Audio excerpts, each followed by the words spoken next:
Megaestructuras por Nat Geo HD.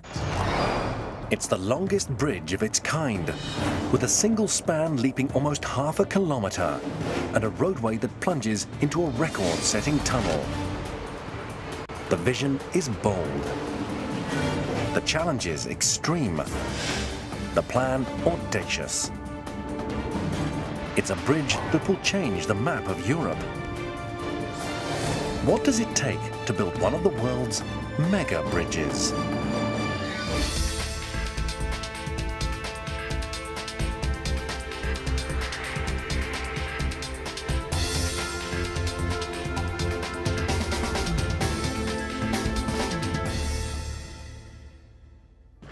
In Northern Europe, the Baltic Sea converges with the North Sea at the Oresund Strait, a 16-kilometre wide stretch of water with notoriously lousy weather that separates Denmark and Sweden.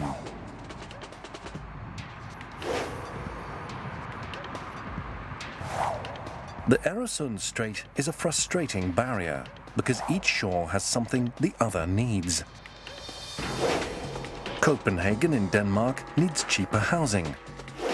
Malmö in Sweden needs more jobs.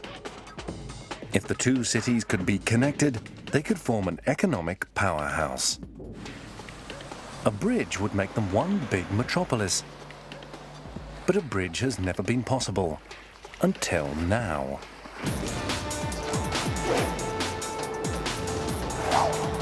The Oresund Bridge is the world's longest cable-stayed bridge. It can carry cars as well as the enormous weight of trains. 1,090 meters of road and rail dangle from 160 cables. 60 meters above the sea. The support towers soar 204 meters into the air, making the Oresund Bridge one of the tallest cement structures in Sweden.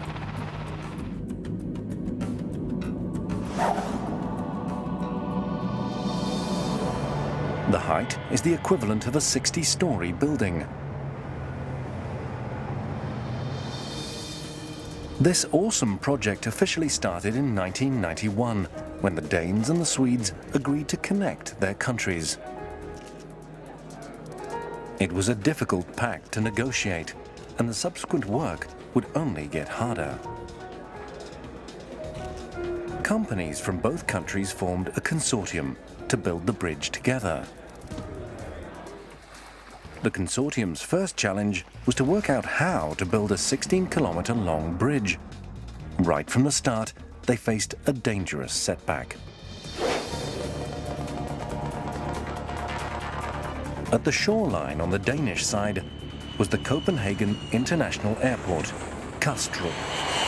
Computer simulations show that building a bridge with high towers would have obstructed air traffic and could have led to tragedy. Building a low bridge would have been safer for air traffic, but then it would have blocked Denmark's ships. Realizing it would be difficult to build over the water, the engineers considered building a 16-kilometre long tunnel under it. That would be the beautiful solution, build a tunnel from one side to the other, but that would be the expensive solution. So the third solution that we decided was, of course, to build PARTE bridge and then a tunnel where we were getting close to the airport. A bridge would have been easier or cheaper, but would not have been a good idea for the aeroplanes. But combining a bridge and a tunnel posed a new and serious challenge. How does a tunnel turn into a bridge in the middle of the open sea? The engineers needed to find some dry land where the tunnel could emerge from the water. They needed an island. Unfortunately, no island existed, so they decided to build one from scratch. When it was complete, Denmark had increased in size by 1.3 million square meters. 4 kilometers of tunnel and 4 kilometers of island left 8 kilometers for the bridge to cover. Once again, a low bridge was ruled out because of heavy boat traffic. But there was no airport on the Swedish shore. The engineers could build as high a bridge as they liked, and they needed it to be very high. To clear boat traffic, the bridge would have to stand at least 60 meters above the water, and the center span would need to be more than 450 meters long.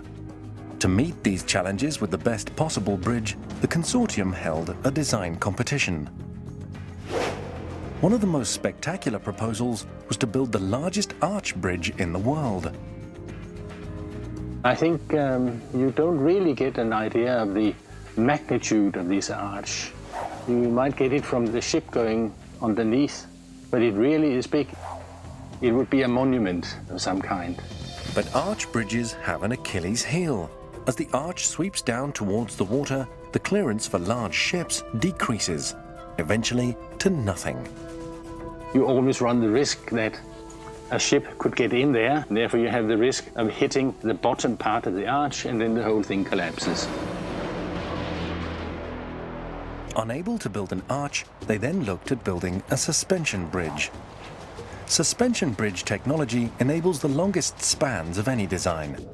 Two enormous cables stretch the entire length of the bridge, with shorter cables dangling down to hold the roadway.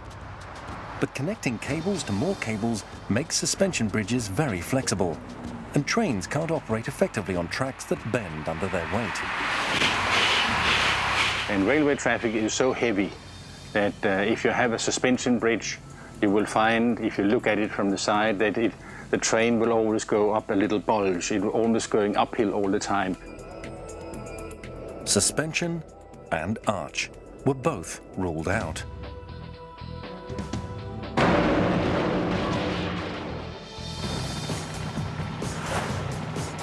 The engineers then turned to the one design that met all their criteria: a cable-stayed bridge.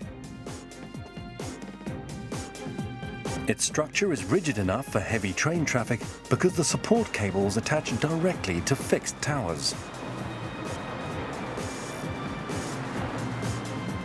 And there's a bonus.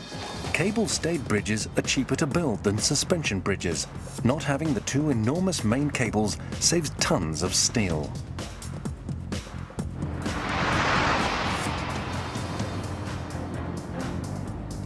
The decision was made. The best design to meet all the Oresund's needs was a towering two-level cable-stayed bridge with a four-lane road on top and a high-speed railroad underneath. It would be a monumental structure, the crowning achievement in the 16-kilometer Oresund link.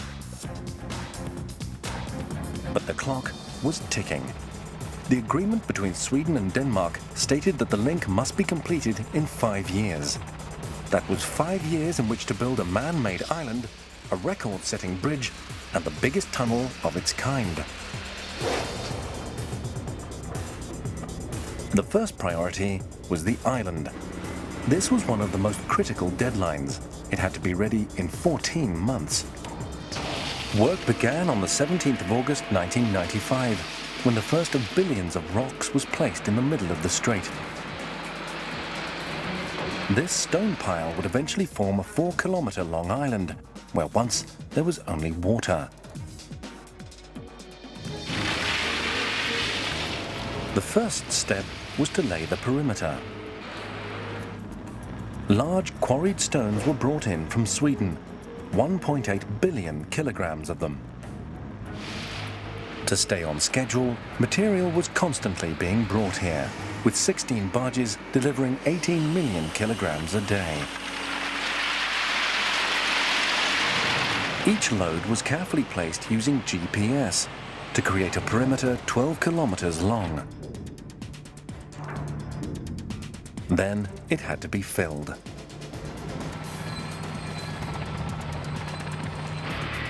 This was an enormous task, requiring millions of cubic meters of material.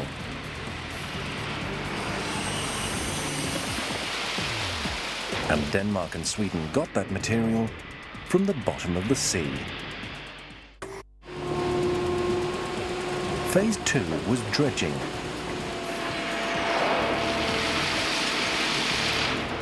Here, the engineers came up with an ingenious win-win plan. Construction crews needed to dredge anyway to prepare for the bridge and tunnel. Now they had a place to put all the rubble. To stay on schedule, crews had to dredge an average of 11.5 million cubic meters every day. This job required the biggest, most powerful dipper dredger in the world, the Chicago. Its scoop bucket is big enough to hold a minivan.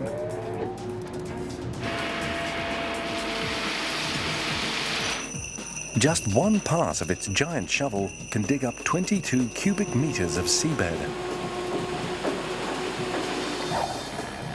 Its floating platform is so big that parts of the Baltic Sea weren't deep enough for it.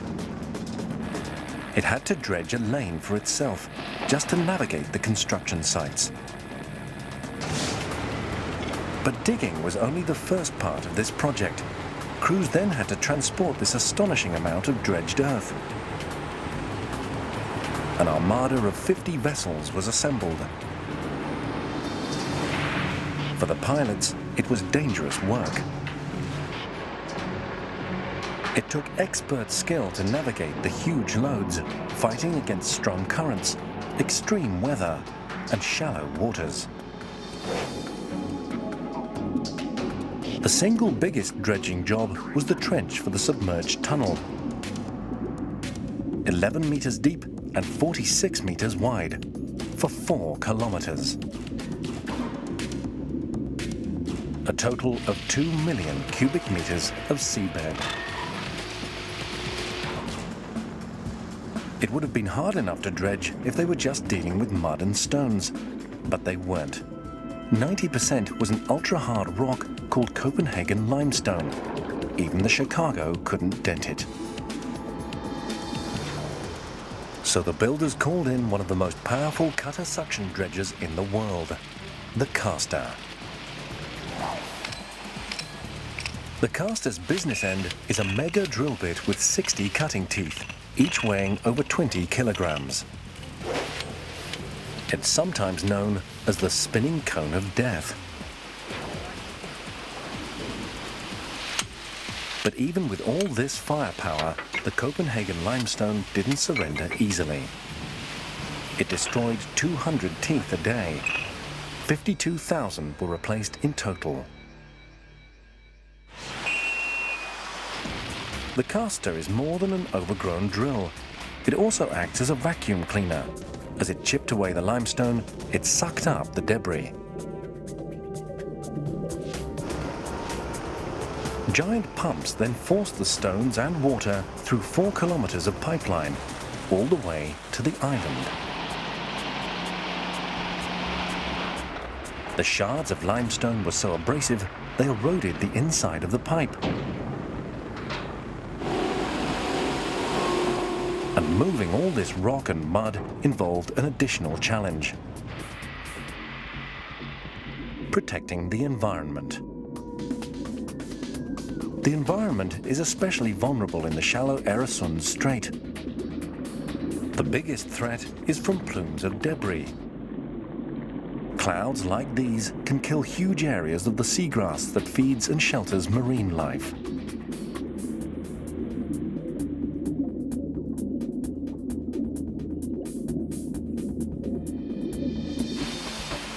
For both Denmark and Sweden, harming the environment was a deal breaker. They made a pact that if more than 5% of debris was spilled, all dredging must stop. A decision that would put the entire project at risk. 5% spill doesn't sound like much, but it equates to 340,000 cubic meters of misplaced rock. Avoiding spills required a balance of speed and caution, but the dredging workers succeeded in working within their environmental limits.